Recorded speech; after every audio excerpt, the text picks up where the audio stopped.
Hello everybody, it's Kara from Wild Book Garden, and today I'm here with day 3 of my BookTube birthday week. If you don't know what I'm talking about, I will link the playlist down below where I explain it a little bit, but basically I am celebrating being here on BookTube for 5 years by doing a week of content, and a lot of the content is stuff that is like obviously about books, but also like specifically connected to like my taste in books or my channel in some way, or other interests that I have. So today I'm doing an original book tag that is the knitting book tag. When I checked, I didn't find anything like this. I'm a little surprised no one else has done one, but if somebody has, then I'm sorry, please let me know and I will put that info in the description. But as far as I know, this is the first one. I really love to knit and I've recently gotten back into doing it again. I feel like it's one of those hobbies for me where there will be like long stretches of time where I don't do it and I'll forget how much I love it and how like relaxing and enjoyable and interesting it is for me, and then I'll get like back into it again. So I hope to stay more consistent with it, and my goal with this tag is that if you do knit, it's going to be like hopefully you'll enjoy the references and everything, but if you don't, the questions hopefully will still be fun to answer, and I'm going to try and give a little bit of context when I introduce the prompts or questions. So number 1 is cast on. And that is like the first step you do. It's basically the stitches you put onto your needle to set up the knitting project. And the question for that is the first section you scope out in a bookstore, library, online book shopping, etc. So basically wherever you get your books from, where are you drawn to first? Like whether that's your library app or a physical library, a bookstore, whatever. And for me, I would probably say, like, I do like the new release section. Like my library has recently started doing that, and it's right near where you pick up your holds, which is I think very smart. So when I go to pick up the books that I have on hold, I'll kind of look through, and there have definitely been times where I've picked up books from like not necessarily new releases, although some of them are, but like new to the library, so I really like that. In terms of bookstores, probably I usually go to like the young adult and middle grade sections first, because I like that, I kind of like that the genres are all mixed together, and I also feel like it's more fun to browse those sections because I think the back of the book and the design of the book gives you more information than the adult section. Like I obviously read plenty of adult books as well, but I just don't feel like I don't feel like if you go in without a specific book in mind, I don't feel like it's as easy or interesting to just see what you find, you know? Not always, of course, but I just feel like broadly speaking, it's more likely to have that, you'll have that experience with adult books as opposed to another age range. Number 2 is Knit Stitch. Obviously a staple of knitting,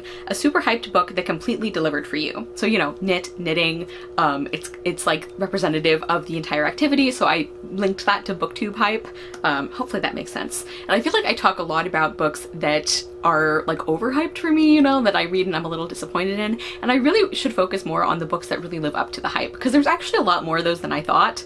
Like I actually sat down to make a list at one point and I'm like, oh, okay. And the one I'm specifically going to talk about is Firekeeper's Daughter by Angeline Bully.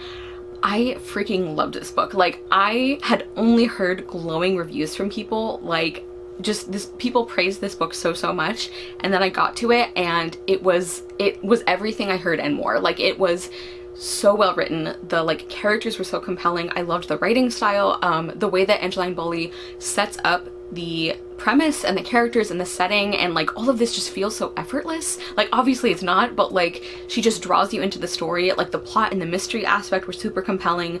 I love the way she explored the themes and the main characters like culture and background and beliefs. Like it's just a phenomenal book. I thought it was beautifully done, one of my favorites of the year.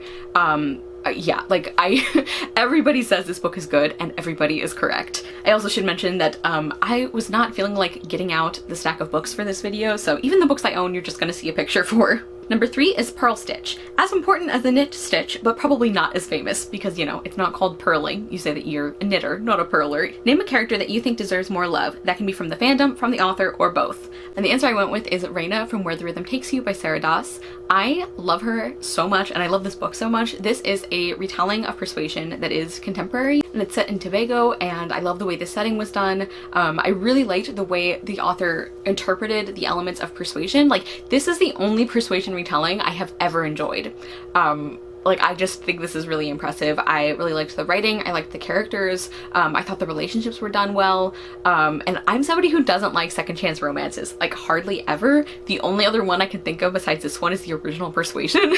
So I just feel like this was done really well, and the reason I picked Raina for this question is not only just I loved her as a protagonist, but I feel like there were places where we were supposed to feel like like I don't know, like both characters kind of made mistakes or whatever, and I don't know if it was because I just loved Raina so much or because I saw parts of myself in her, probably both reasons, but like there were multiple times where I was like, I don't think Raina did anything wrong. So basically I feel like other characters maybe should have treated her a little better. I do think that you get some good like explanations, and like I think the way the book comes together is really satisfying. But I did want to mention that personally I think that Raina was even more in the right than we're maybe supposed to think from the book, or from the way other characters behave. Number 4 is Chart, a book or author you've been meaning to read but somehow just haven't gotten around to, and you can share why.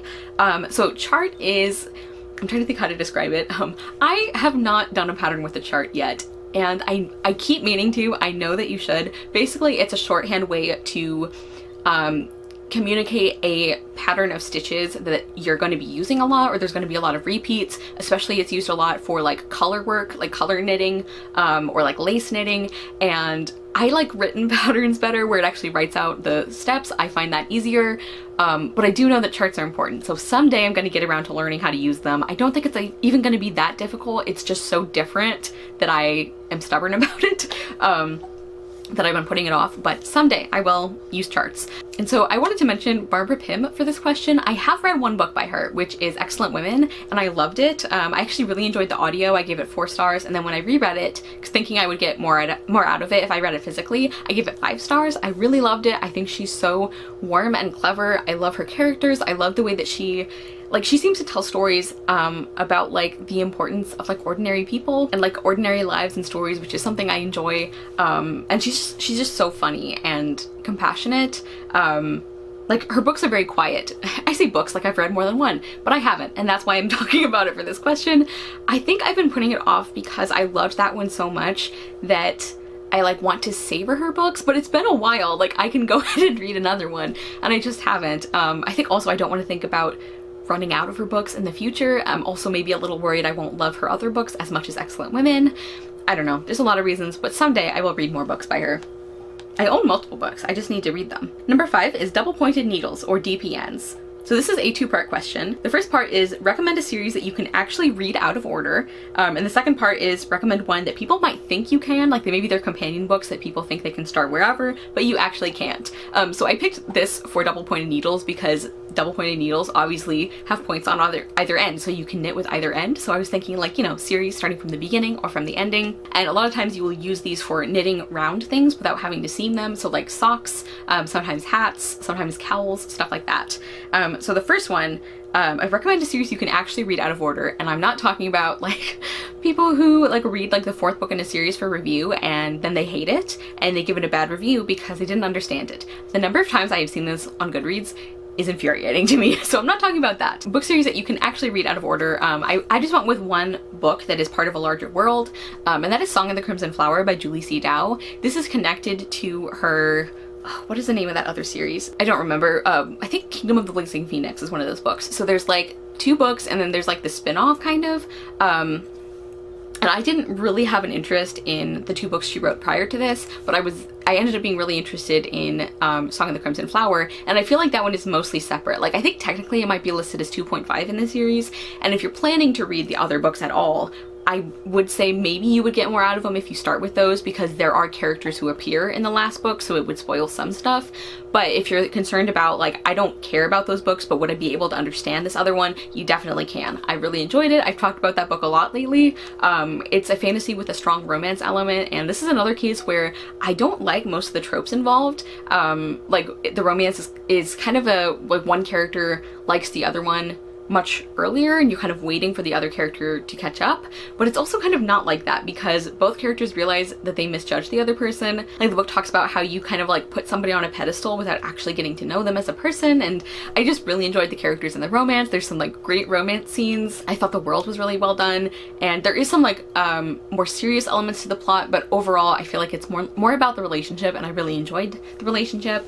And I do definitely think that you can completely understand like the world and the setting, and like the story does not read like something where you would have to read other books in the series. And then for a series that you might wonder if you could start anywhere you want, or you might think that you could, but I actually feel like you can't, or maybe that you shouldn't. I'm going to talk about The Extraordinary series by Melissa McShane. This is one that I've been really enjoying, so you've probably heard a lot about it, but this is a companion series, but I think it's a companion series where it is important to read it in order because like the macro plot is something that stretches across multiple books. It is set during the Napoleonic Wars, and also characters appear in more than one book. And something that's kind of fun is the author will always introduce the main character of the next book near like at some point in the previous one. And also there are things related to other characters and other relationships that are kind of spoiled later on. I know not everybody minds that, especially probably if you read a lot of romance series where like you just know that you'll see other couples from previous books. But I feel like for various reasons this series you actually should read in order. And I have just really enjoyed the books in this series. There's only one that I've given less than 4 stars, and I have now read 6 of the 8 books. And the first book is one of my favorites still, so I definitely would recommend starting with that one. It's called Burning Bright. I just love the way Melissa McShane writes characters. I almost always love the main romances. I really like the way she does magic. I think the story is interesting. Like, I'm just really enjoying her as a writer, and so if you're interested in this series, I would personally recommend going chronologically. Number 6 is Cables, a book you heard negative reviews for but you ended up loving. And this is because like using cable needles or like doing cable stitches is something that apparently a lot of people don't like. It's one of my favorite parts of knitting. I find it so fun and satisfying and like not too complicated. I just love it. So that's why I wrote this question this way. And I wanted to mention Tosh Hearts Tolstoy by Catherine Ormsby. This is one of those books that when it came out a few years ago, there was some initial good reviews, but pretty much anything after that was either mixed or negative. So I was nervous. I had this book for so long and I just never picked it up because I heard bad things about it. And then I read it and I loved it. I give it 5 stars. I feel like the author does messy characters and relationships really well and in a way that's not frustrating to read, because sometimes that can happen and for me it didn't. I really liked the way the romantic angle was handled. I liked the YouTube element. I did have some side characters that I found very frustrating for most of the book, but overall I really enjoyed this one, and maybe part of the reason is that I went in with such low expectations, but I do feel like it's a really well done story. I can see why it would not be everybody's thing, but I think it's very well written and really well executed. Like the writing, the characterization, the like messiness of like friendship stuff and family stuff and like all of these other things. I just thought it was really good. Also has one of my favorite romance tropes in it, so that's a fun bonus. Number 7 is Skein. Why do we still sew yarn like this? A trope you can't stand. And so Skein is like that kind of twisted loop of yarn that you'll see like it's sold this way most of the time or a lot of times. And the reason I wrote this question is because do not try and knit right from a skein. Like, pretty much everybody does. I have tried to do this multiple times. It's practically a rite of passage. Like I feel like every pattern book, every person who knits will tell you, don't do it. Your yarn gets super tangled and knotted and it's really frustrating and impossible. Just save yourself the time and the heartache and wind it into a yarn ball, which is what you're supposed to do. But we all think that maybe this time it'll work, and it never works. At least in my experience and everyone I've ever heard of. Maybe somebody out there has figured out how to do it, but personally, I would say don't put yourself through it. Just wind it into a ball like you're supposed to. So the reason that I wrote this question is because it's like all the yarn is sold like this almost, and yet nobody can use it in that format. I assume the way that it's sold like that is because it can show off the colors better and it saves space, but I just find it kind of frustrating. So I wanted to ask you guys to talk about a trope that you really don't like or that you can't stand. And this is what I've mentioned before, but I haven't complained about it for a while, so I thought it was about time. I really hate in books where like you spend like 4 chapters or something with the main character refusing to believe they're not dreaming. You know, like something happens, they get brought into this magical world, or something really like big happens and they're like, this can't be real, and they just keep insisting that it's not real and that they're dreaming, and sometimes they will even act like their actions don't have consequences in their dreaming. And the reason this frustrates me is because it feels so illogical, which I know sounds kind of funny, but like I just think, like initially I totally understand. It's like the first couple times something weird happens, you're like, am I dreaming? What's going on? But I feel like even if like this character in a contemporary setting, it's like if you were in a situation where like there had never been any indication in your life that there was something magical or supernatural or whatever, if there was something one day that was, and if the person who was explaining things to you was explaining the stakes and like the consequences and like the things that could happen, that could go wrong, like the people who could get hurt if you don't start acting like you believe this, like you're actually in this world and you're not dreaming, why would you not just err on the side of giving them a chance? You know, like if you are dreaming, but you act like you're not, nothing bad will happen, no downside. But if you're not dreaming, but you act like you are, there could be a lot of really bad consequences. So it just irritates me that some characters will just take so long to accept that these things are really happening. Like, I understand at the beginning, I'm not saying that you should instantly believe somebody, but like, when it's been a really long time, it's like, maybe we should just like give them enough of a chance that people won't die if I'm wrong, you know? Anyway, I find that frustrating. Number 8 is gauge swatch, and that one is to share an author who is always a good fit for you. So basically like a favorite author or a dependable author, you know, maybe you don't absolutely love all their books, but you know, you'll have like a good time in them. It could be an author whose like ideas you always are really interested in, like they have a new release and you know that you want to check it out, that kind of thing. Or if you're not somebody who tends to have favorite authors, maybe just think of like a trope or a subgenre or something like that that is like always a good fit for you, like you're always excited about it. And the explanation for this one is because a gauge swatch is something that you knit basically to check your stitches before you do a whole project, especially where the fit is really important. So even if you're using a particular needle size and yarn size, everybody still knits a little bit differently. So some people's stitches are tighter, some are looser, and gauge swatches are supposed to be something that you do beforehand to kind of check this combination of yarn and needles to see if you need to adjust like the pattern so that the size that you think you're making is actually the size that the project ends up being. And especially for things like sweaters or things that are like clothing pieces, things that are very like the fit is very important. And I have never done a gauge swatch. Someday I'll do like a sweater and I'll probably need to do a swatch for that, but I've just never had a project where I felt like I needed one, which I know is bad. Like this is one of those do as I say, not as I do, because you're really supposed to do gauge swatches, but I knit pretty exactly to gauge, so I don't feel like I used to knit I think a little too tightly, but now I'm pretty much exactly on what I'm supposed to be, so I just haven't felt like I needed one, which is bad, I know, but someday I'm sure I'll have to do one. So the answer for this question that I'm choosing is Rosamund Hodge. I really enjoy her books. I have never given one of her books lower than a 4 stars, even the one that like I literally had never heard a positive review for, which is Bright Smoke Cold Fire. Her books are like very strange and a very specific flavor, and I see why she's very polarizing, but I have loved everything I've read from her. Like really enjoyed up to love. I just love her writing style. It's the perfect amount of description and atmosphere for me. I love the way she writes characters. I think she's an author who's really good at writing likable, unlikable characters. I think she does relationships really well. I love the atmosphere. I love the kind of dark, strange fairy tale feeling of her books. I always love like the ideas she has. Like I just think that she writes stories, like she finds things in stories interesting that I also find interesting, you know? And I feel like a good example of like what a good author she is for me is I read her Desires and Dreams and Powers collection, which is her short story collection, and not only did I just really enjoy that collection overall, there were multiple stories that I really loved, like a lot actually, but also specific things like tropes that I don't usually like, she made work for me, and she sold me on relationships that were basically insta-love. I don't like insta-love. I have very little patience for it, even if it's a short story where I know that that's kind of a requirement, because like how else are you gonna have like a relationship, like because you don't have long to develop it. But because of the specific ways that she writes and the way that she does characters and relationships and just like even word choice and things like that, she just sells me on them, and I just think that's really impressive. So I know that her books can be very polarizing, but she's always like a good fit for me as an author. I love her books. Number 9 is stitch marker. Share a specific scene that stands out clearly in your mind. No spoilers.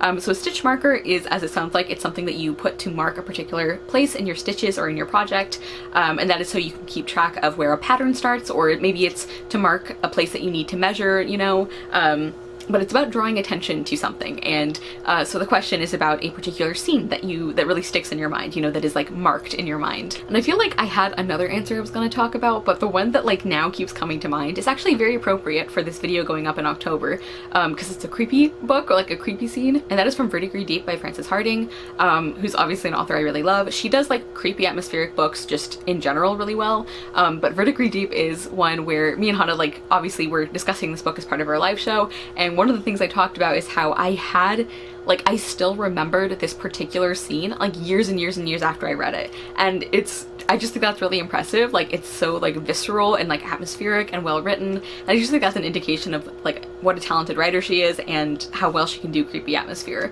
And there's this one scene where the main character, like there's like these creepy things that start happening after he and his friends take coins from a wishing well, and it involves like the well spirit and everything, and there are some like very chilling moments. Like it's not like really gory or like really like jump scare or anything. It's just like creeping horror and dread, you know? And not even like a ton of it, but it's just very effective where she has it. And this particular scene is one where the main character, like, he looks into the mirror in his bathroom and his eyes are closed. And just that image is just so creepy and so well done, and it obviously stuck with me for a very long time. Like he looks in the mirror and his eyes are closed and there's like water pouring down his face. Just super creepy. Really, really enjoyed that book. Love that author. Number 10 is yarn weight. Super useful information to take in at a glance. This is because yarn weight, like there'll be little symbols that tells you like exactly what kind of yarn weight it is, which I really prefer. Sometimes you'll get a pattern or a book of patterns where it'll just list the name of the yarn and you have to Google it yourself to find out like the yarn weight, which is not like a big deal, but it's so easy to include the symbol that it's a little annoying that not everyone does that. Or sometimes they'll like write out the name, so they'll say like bulky or like worsted or something rather than having the number. But if you do have that yarn weight symbol, it's super useful information to take in at a glance. Do you have some bookish taste buddies? This could be someone you have really similar taste to in general or for a specific kind of book. So basically I connected this like at a glance information to like somebody who like you can look at their bookish preferences at a glance and get kind of a feeling if you'll like a particular book. I picked the most recent like people whose content I watched or read because as we know I always get stressed out feeling like I can't mention everyone, so I gave myself like parameters this time. But what I wanted to mention is Hannah from Ball Gowns and Books. I feel like we have such similar tastes with like main characters and just, like female friendships, like especially like female main characters. Like she was one of the people who told me that I would love Margaret Hale from North and South, and she was 100% correct. I also feel like we have very similar tastes in like historical fiction and historical fantasy books. I think we like the same kinds of themes and like ideas that are explored in books. We also both have a hatred for the not like other girls trope, which, you know, obviously that's an important thing for me. We tend to like a lot of the same romance plots most of the time, not always, but even though we don't like similar romance tropes, I feel like romantic relationships in books or like the characters we tend to have, like we tend to line up quite a bit. And then we also have some of our same favorite like niche authors like R.J. Anderson, Frances Harding. There's like a few others where it's like the authors are not super well known, and so the fact that we both have very similar tastes about these like kind of underhyped authors I think is pretty cool. And then also we have very similar tastes in terms of like Jane Austen books and Jane Austen retellings. Like we really tend to line up on like Austen adjacent retellings or books in particular. Number 11, that novelty yarn someone gifted you because they heard you like knitting but it's impossible to work with. What's a book that looked perfect for you on paper but just didn't work out? So this one is because like the question might be self-explanatory, but novelty yarn, it's like stuff that it sounds like a cool idea, but it just is hard to work with. Maybe it's like really fuzzy, maybe it splits very easily, maybe it's like weird like texture or something. Like sometimes there's just yarn where it's like probably, it feels like whoever designed it has never done a craft project in their life, you know, because it's such a pain to work with. And sometimes very well-meaning people will like gift these to you if they know that you craft. And so the book that I picked for this one is Midnight in Everwood by M.A. Kuzniar. I am still so sad about this. This is one of my most disappointing books of last year. It is supposed to be like a dark atmospheric retelling of the Nutcracker. I loved the cover. I loved the sound of this. I love ballet retellings and I think we need more of them, but I was just so disappointed in this. The feminism felt very surface level. The characters felt really flat. I was really underwhelmed by the romance, and I was also just bored. Like I don't feel like the actual story itself was that interesting. I also think like there were parts that I really liked about the ending, but it also just, that felt kind of underwhelming in some ways too. There was also this weird scene in the forest that it makes me laugh to think about it. It was just clearly supposed to be like a very romantic and dramatic moment, and I just thought it was very strange. So yeah, I'm really sad. Like I have 2 copies of that book. I still haven't got rid of them because it's so beautiful, and I'm just sad, you know? Also, they were gifts, so like that's another reason, but I just, like, this is exactly like a book that should have been perfect for me. On paper, it looked perfect for me, and it just really didn't work. I gave it 2 stars. Number 12, Scarf, the perfect starter project. Recommend a good book for getting into a genre or kind of book. So this is because a scarf is basically a rectangle, and I am not disparaging that. Like, there was like a huge chunk of my knitting career where I basically did rectangles because like it took me a while to get confident. I feel like knitting is one of those activities that I feel like is really easy to scale up or scale down in difficulty, which I really like, because by the time I feel ready, like skill-wise, to try something new, I'm like getting slightly bored with the thing I've been working on, so it lines up perfectly. Or it's like if I'm still really engaged in learning a new skill, I don't feel like I need to push myself to do something else. I hope that makes sense. But scarves are great projects in general, but especially they're great for beginners. And so this is like a good like starter book for getting into a certain kind of genre or kind of book. And so I actually just did a review for this one that I posted recently, and that is The Beautiful Ones by Silvia Moreno Garcia. I loved this book. Speaking of like polarizing books, I feel like a lot of the books I'm talking about are like ones that I love that are very polarizing, which is interesting. But this is a really romantic, atmospheric fantasy book. This is another one that deals really well with like messy characters and relationships. I loved it. I love the way this author writes. I love the way that she gives you just the perfect amount of description and atmosphere and plot and character. Like, I was really, really engaged with this book. I really loved the characters and the relationships. And I really feel like this would be a perfect bridge book for people who primarily read fantasy and who are maybe wanting to try like historical books, and the reverse of that. So people who primarily read historical fiction and they're maybe looking to dip their toes into fantasy. Because even though this is a historical fantasy, it's very light on both of those elements, you know?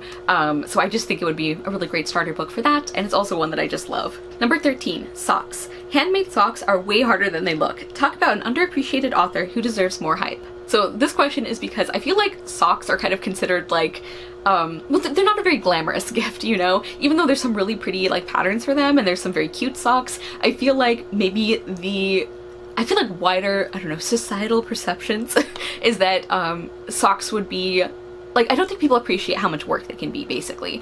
Even though they can be very fun to knit, and I'm not like saying that they're like not fun projects to do. Like, I'm not saying that like nobody appreciates socks or that like it's a bad gift to give or that they're not fun to make. I just feel like compared to some of the other like craft projects that you might be gifted or that somebody might make, I don't feel like they are really a glamorous one that gets enough attention for the amount of work that goes into them. So you're supposed to talk about an underappreciated author, and I'm not gonna say Frances Hardinge, even though I definitely could. I wanted to talk about Megan Spooner.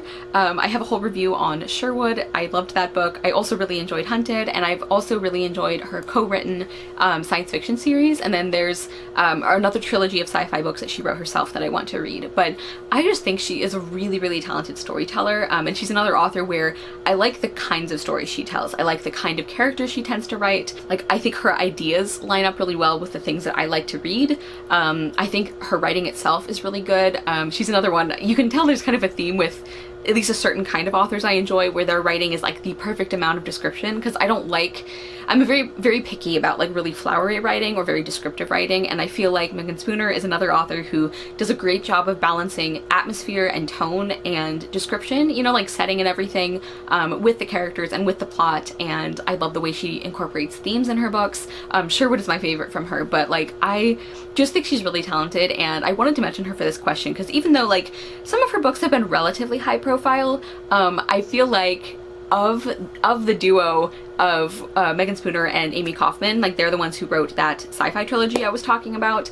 Of the two of them, Amy Kaufman is like, a lot of people talk about her and know her, and I feel like Megan Spooner doesn't really get a lot of appreciation, which not that I have anything against Amy Kaufman. Like, I think her, like what I've read from her I've enjoyed too, but I just feel like Megan Spooner doesn't get the same level of attention that her co-writer does. I also still want to read, they have a duology that they co-wrote and I really want to read that. It's like a sci-fi fantasy blend. So anyway, I just really enjoy Megan Spooner. I do think that her books are, again, very polarizing, but they just really work for me. I love her. I think she's really talented. I want her to write just more and more and more retellings because I love the way she does them. Number 14, Cast Off. A weirdly specific thing you love. That could be a trope, something in book construction, anything like that.